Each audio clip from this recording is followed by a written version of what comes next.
अपेक्षा मुझे कब से थी चंद्रगुप्त मौर्य। आज की रात तुम्हारा काल लेकर आएगी। आज की प्रत्येक रात अमावस्या की रात होगी और फिर कभी कोई चंद्र दिखाई नहीं देगा। इस सिंहासन पर पुनः नंद वंश का आधिपत्य होगा। मगध नंद वंश का था और हमेशा रहेगा। पांडुग्रात, हमारा कार्य हो गया है। हमारी योजना के अनुसार चंद्र सभागृह में उपस्थित है। हालतनाथ सैनिक का प्रबंध मैंने कर दिया है।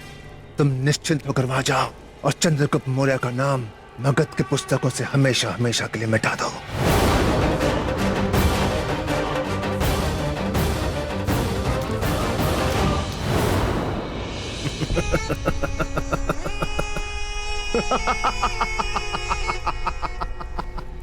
इसे कहते हैं एक तीर से दो निशान।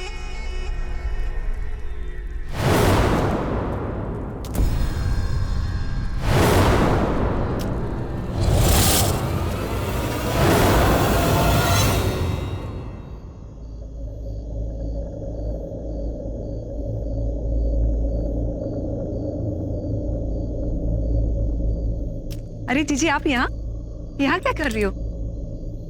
चंद्र को देख रही हूँ, कितना मोहक लग रहा है ना। अब मेरे कहने का तात्पर्य है कि वो आज पूर्णिमा है ना, तो पूरे आकाश में चंद्र झलक रहा है। कितना कितना सुंदर दिख रहा है ना। हाँ हाँ, वो तो मैं देख ही सकती हूँ जीजी। हर बात का कोई दूसरा अर्थ नहीं होता है मालती। वैसे अच्छा हो तुम आ गई। मैं तुम्हारे पास ही आने जा रही थी। मुझे एक विचित्र सा रोग हो गया है। मैं स्वयं से बातें करने लगी हूँ। मुझे इंद्रधनुष दिखाई देते और तो और मुझे संगीत सुनाई दे रहे, जबकि कोई संगीत नहीं बजा रहा है। और तुम्हें पता है सबसे विचित्र बात क्या है? मुझे बिजली के झटकों समान कुछ महसूस होने लगा है। क्या मालती, पूरे महल में तुम ही हो जिसके साथ मैं अपनी दुविधा बांट सकती हूँ, और तुम हो कि मेरा उपहास उड़ा रही हो। अरे मैं नहीं बात करती तुमसे। जीजी, मैं आपका उपहास नहीं कर रही हूँ। अभी तो मैं तो ये समझने का प्रयास कर रही हूँ कि आप जो लक्षण बता रही हैं वो केवल एक ही रोग के हो सकते हैं, प्रेम रोग के। कहीं जीजी ऐसा तो नहीं आपको जीजाश्री से फिर से प्रेम हो गया हो? प्रेम? मुझे मुझे चंद्र से प्रेम कैसे हो सकता है? वो तो मेरा मित्र है ना। जीजी, आपके चेहरे के भाव आपकी बात का समर्थन नहीं करते। और देखो ना, जीजाश्री भी कम नहीं है। आपका साथ देने के लिए उन्होंने राजमाता का विरोध किया। जीजी, ऐसा तो कोई व्यक्ति सिर्फ प्रेम में ही कर सकता है। मुझे लगता है अब समय आ गया है, आप अपने संबंध को आगे बढ़ाइए, एक नई पहचान दीजिए। और वैसे भी जो संबंध मित्रता से अधिक प्रतीत होने लगे वो प्रेम की श्रेणी में आता है।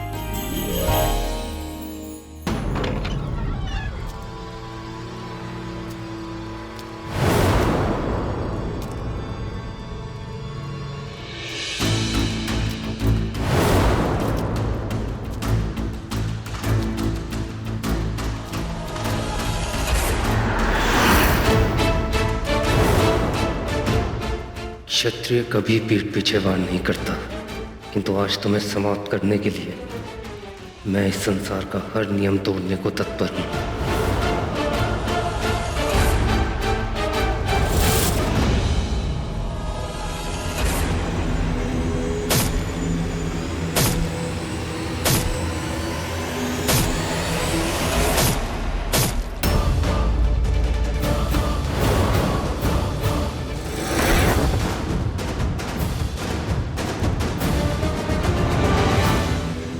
चलो है मेरे साथ।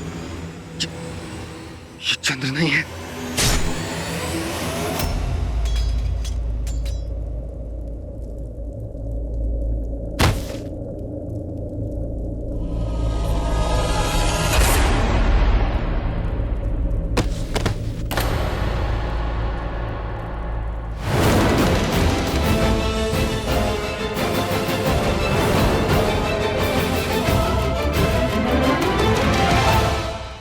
महाराज, इस स्थान पर प्रतीक्षा करते करते हमें 3 पहर हो चुके हैं। कोई भी व्यक्ति इतनी देर तक कहीं छिपा नहीं रह सकता। हमें लगता है कि अब अमात्य राक्षस अपनी सेना लेके यहाँ नहीं आएगा। मैं बिल्कुल उचित कह रहे मंत्री जी, किंतु मुझे लगता है कि मैं कुछ देर और प्रतीक्षा करनी चाहिए। अवश्य ही वो कभी ना कभी यहाँ आएंगे। महाराज, आपके आदेशानुसार हमने सारे जंगल को छान मारा, किंतु हमें अमात्य राक्षस और उसके किसी भी सैनिक का कोई पता नहीं चला। ये कैसे हो सकता है? कहीं अमात्य राक्षस को हमारे यहाँ आने की सूचना तो नहीं प्राप्त हो गई? किंतु ये संभव कैसे हो? ना हो हमारे महल में ही कोई है जिसने हमारे आने की सूचना अमात्य राक्षस को दे दी और उसे सतर्क कर दिया। महल की ओर प्रस्थान करते हैं।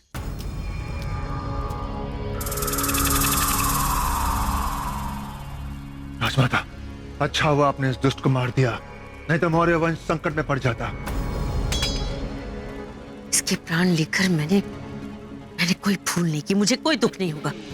विक्षिप्ता की आड़ में इसे मेरे पुत्र को मारने की। भैया भैया भैया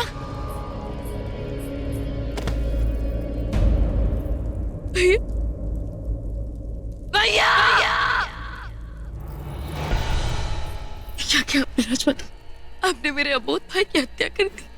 क्या दोष था उसका मां? यही ना कि उसने आपके विरुद्ध कुछ कड़वे शब्द कह दिए। इतने छोटे से अपराध के लिए आपने मेरे भाई की हत्या कर दी। तुम्हें जो समझना है वो समझ लो। मैंने जो किया वही उचित था, हम सब के लिए, इस प्रजा के लिए। तुम अपने भाई के प्रेम में इतनी पागल हो गई थी कि एक बार जानने तक की कोशिश नहीं की कि तुम्हारा भाई वास्तविकता में विक्षिप्त है भी या नहीं। ये क्या कह रही है आप मेरे भाई की मानसिक स्थिति का उपहास कर रही है। नहीं नंदिनी, मैं केवल तुम्हें सत्य का चेहरा दिखा रही हूँ, जिस पर तुम्हारे भाई ने विक्षिप्तता का मुखौटा ओढ़ा हुआ था। क्या तुम जानती हो उस मुखौटे के नीचे उसका कितना भयानक रूप था? नहीं ना, तुम्हारा भाई इस महल में, इस सिंहासन पर अधिकार जमाने आया था। मेरे पुत्र की हत्या के उद्देश्य से आया था वो इस महल में। अपने पिता और भाइयों का प्रतिशोध लेने आया था। इसलिए एक माँ को शस्त्र उठाना ही पड़ा। स्वयं को माँ कहकर शब्द की निंदा मत कीजिए आप राजमाता। यदि आप एक माँ होती तो एक निर्दोष अबोध व्यक्ति की इतनी निर्ममता से आप हत्या नहीं करती। इस पुतले को देख रहे हो? इस पुतले को देख रहे हो? चंद्र का है। इसकी स्थिति देखने के बाद भी तुम यही कहोगे कि पांडुगत विक्षिप्त था? नहीं नंदिनी, पांडुगत विक्षिप्त नहीं था। परंतु ये भी तो संभव है माँ कि भैया ने उस पुतले को पुतला ही समझा होगा और इसीलिए वार किया। चलो मान लेते हैं कि किसने पुतले को पुतला ही समझा, व्यक्ति नहीं समझा। तो फिर महाराज के कक्ष में इतनी रात को एक बाघनक अपने साथ रखकर क्या करने आया था यहाँ पर? क्या प्रयोजन था उसका यहाँ आना?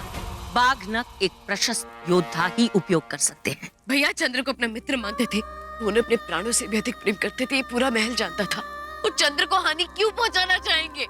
ऐसा षड्यंत्र वो क्यों रचेंगे? और वो भी तब जब महल में महाराज उपस्थित ही नहीं है। अवश्य किसी और का षड्यंत्र है जिसमें मेरे भैया को फंसाया गया था। सत्य तुम्हारे समक्ष है, जो ये पुकार पुकार के कह रहा है कि पांडुव्रत इस महल में मेरे पुत्र की हत्या के उद्देश्य से आया था। फिर भी तुम ये आरोप किसी और पर मढ़ रही हो। सत्य तो मुझे आज दिखाई दे रहा है माँ। मैंने आपको कभी कष्ट नहीं पहुंचाया, अपनी माँ से भी अधिक माना। आपकी सभी कठिनाई, सभी परीक्षाओं को मैंने मुस्कुराते हुए स्वीकार किया ताकि आपको ठेस ना पहुंचे। और आप पिता महाराज ने आपके साथ जो किया, उस कड़वाहट को, उस घृणा को आपने हमारी संबंध में खोल दिया और उसी कारण आपने मेरे अबोध भाई की हत्या कर दी। ये उचित नहीं हुआ माँ। आप राजमाता नहीं, आप एक अपराधी हैं।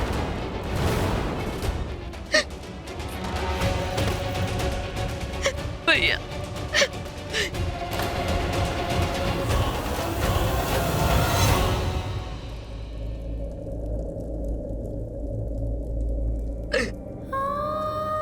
क्षमा कर दीजिए भैया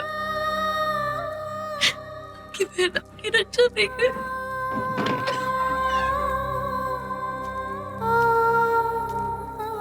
नंदिनी,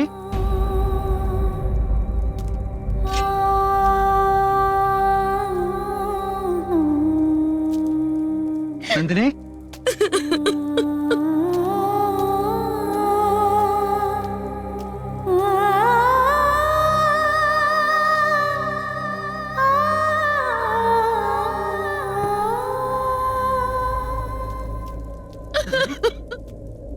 नंदिनी क्या हुआ? आप रो क्यों नहीं?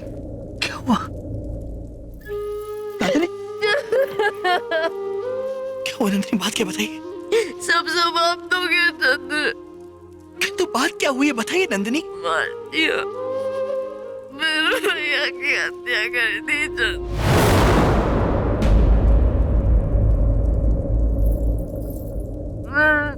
किसने?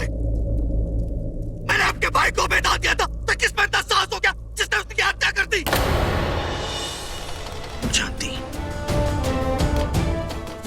जानती है ना? सारे! जिसने भी पांडुरंग की हत्या की है उसे बेड़ियों में जकड़ कर मेरे सामने लाया जाए। मैं उससे मृत्यु दंड दूंगा। आप चिंतित ना हो। आपके प्रतिशोध दिया जाएगा नंदरे।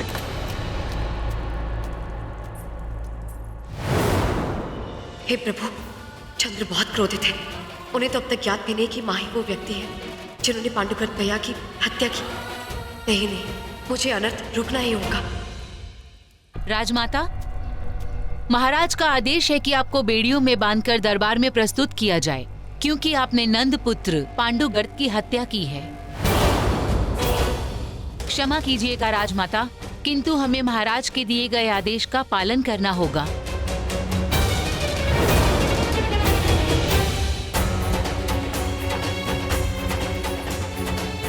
चंद्र को जैसे ही ज्ञात हो जाएगा कि मां नहीं भैया को, नहीं, मैं ये नहीं होने दे सकती। मुझे चंद्र को रोकना ही होगा। आज मगध में घोर अपराध हुआ है। कोई मेरे आदेश के विरुद्ध गया है। किसी ने मेरे दिए हुए वचन को तोड़ दिया है। ये बात सब जानते थे कि मैंने पांडुकृत को अभय दान दिया। उसके पश्चात भी किसी ने बड़ी निर्ममता से उसकी हत्या कर दी है।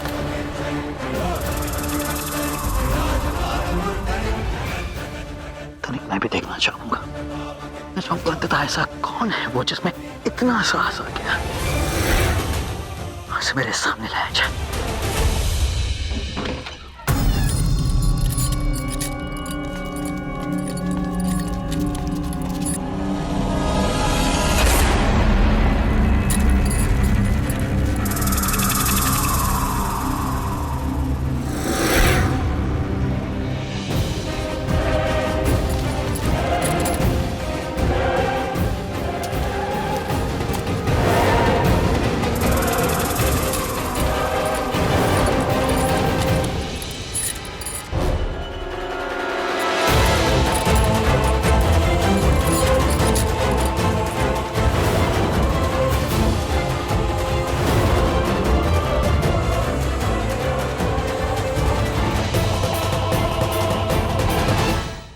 कैसा तो साहस है तुम्हारा सैनिक कि तुम अपने प्राण प्यारे नहीं, क्या तुम नहीं जानते ये कौन है?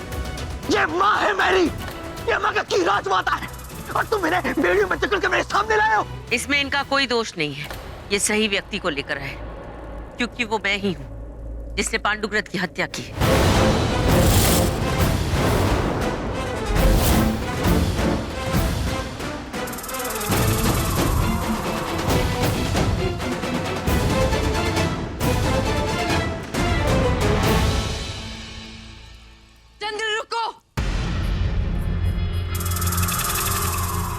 रुक जाइए महाराज, ये सब आप ही स्थगित कर दीजिए। कुछ भी नहीं हुआ, सब समाप्त कर दीजिए महाराज।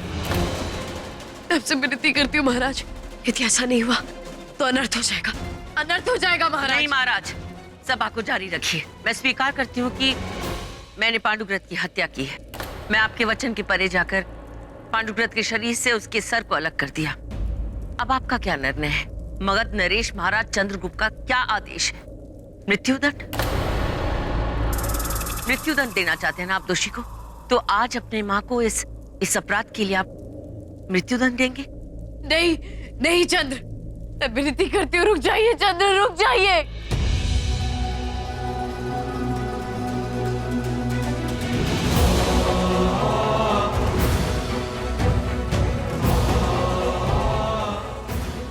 मैं क्षमा चाहूंगा मां, किंतु मैं मगध सम्राट हूं और आपने मगध सम्राट के वचन को तोड़ा है। आप मेरे आदेश के विरुद्ध गई और अपराधी चाहे कोई भी क्यों ना हो, चाहे वो स्वयं सम्राट की मां ही क्यों ना हो, चाहे वो राजमाता ही क्यों ना हो, और एक अपराध का दंड मिलेगा और आपको भी दंड मिलेगा मां।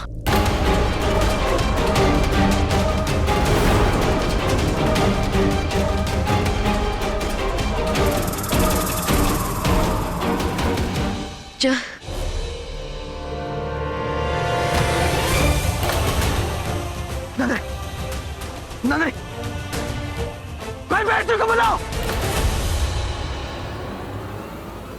नहीं,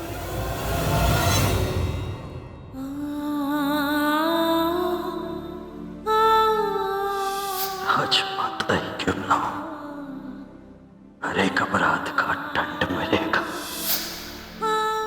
ये कैसी परीक्षा ले रहा है समय मेरी। मेरा पुत्र जिसके लिए ईश्वर से पहले माँ का स्थान हुआ करता था, आज मुझसे घृणा करता है अपनी पत्नी के कारण। चंद्र ने एक बार भी मेरे पक्ष को सुनने और समझने का प्रयास तक नहीं किया। मैं आपकी पीड़ा समझ सकता हूँ राजमाता, किंतु आप अपने आप को दोषी ना ठहराएं। आज सभा में महाराज ने आपने जो कुछ भी कहा, वो शब्द उनके नहीं थे, वो शब्द महारानी नंदिनी के थे। ये सब कुछ महारानी नंदिनी के कारण हो रहा है।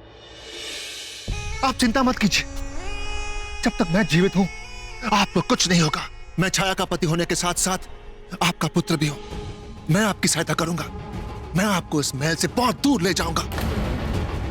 उसके बाद नंदिनी का सच महाराज के सामने लेकर आऊंगा, और तब महाराज को अपनी गलती का एहसास होगा। नहीं मलय, मैं महाराज सूर्यगुप्त की पत्नी हूं।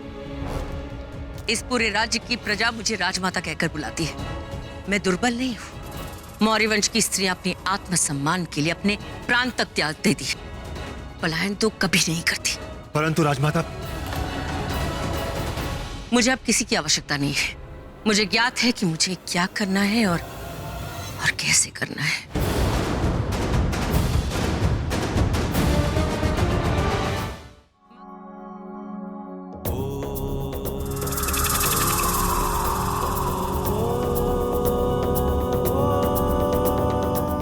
त्र्यंबकं यजामहे सुगंधिं पुष्टिवर्धनम् उर्वारुकमिव बन्धनान् मृत्योर्मुक्ष्यमामृतात्।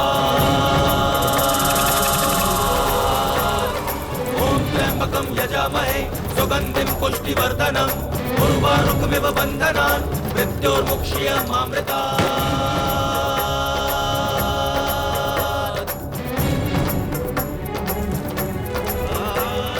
ॐ त्र्यंबकं यजामहे सुगंधिं पुष्टिवर्धनम् उर्वारुकमिव बन्धनान् मृत्योर्मुक्ष्यमामृतात्।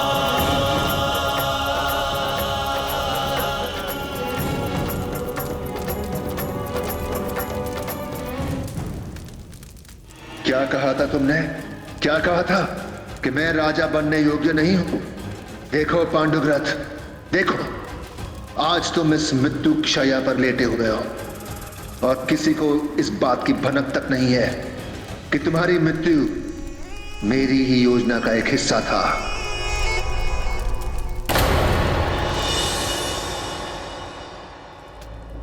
चंद्र, चंद्र, चंद्र, नंदिनी में ही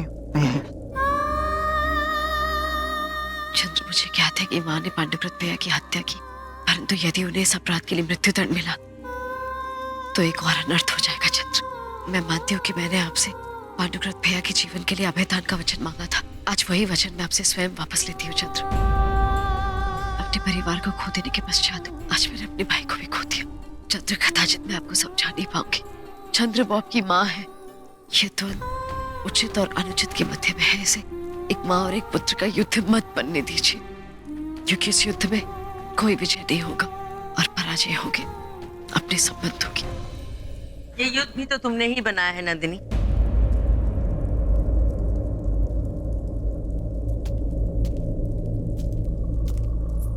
तो अब जब युद्ध छिड़ी चुका है तो उसका परिणाम भी देख लो। आज मेरी इस अवस्था का उत्तरदायी तुम हो नंदिनी।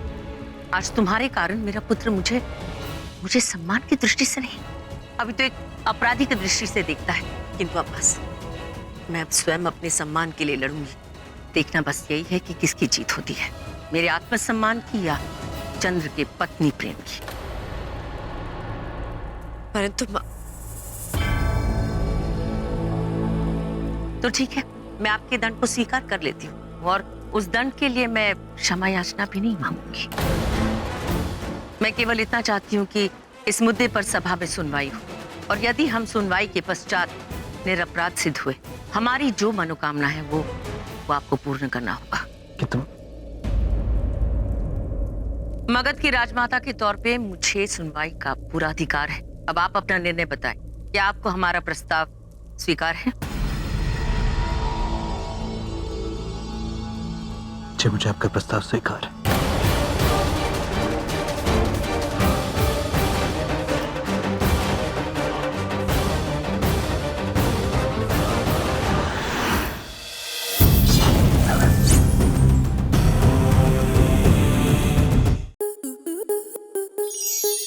स्टार प्लस के ऐसे ही और बेहतरीन लम्हे देखने के लिए सब्सक्राइब करें हमारे YouTube चैनल को।